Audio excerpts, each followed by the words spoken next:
Mheshimiwa mgeni rasmi, leo tunahitimu masomo ya sekondari ngazi ya kidato cha 6. Tulianza masomo yetu mwezi wa 7 mwaka 2024 tukiwa jumla ya wanafunzi 201. Na leo hii tunapohitimu tuko jumla ya wanafunzi 212.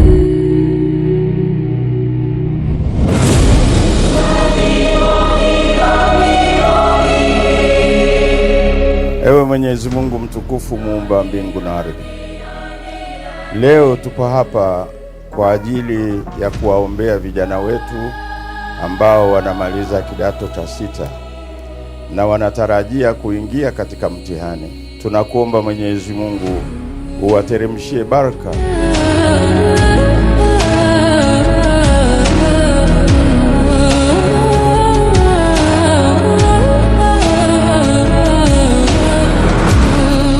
Mgeni rasmi, shule za Kaizirege na Kembozi zilianzishwa rasmi mwaka 2007 na Mtanzania mzalendo Mheshimiwa Yusto Kaizirege Ntakalinda. Toka kuanzishwa kwake mwaka 2007 hadi leo mwaka 2026 ni takribani miaka 19 ya uwepo wake. Ndugu zangu, wimbo wetu wa taifa wa Tanzania umekaa kama sala, kama maombi.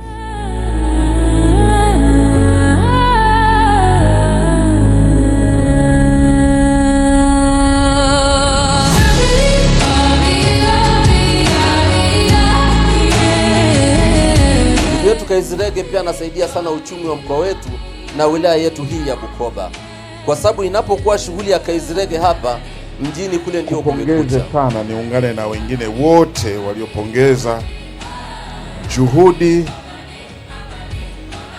za wenzetu hawa baba na mama Kaizirege za kuwekeza katika elimu, kitu ambacho si wote wanafanya hivi.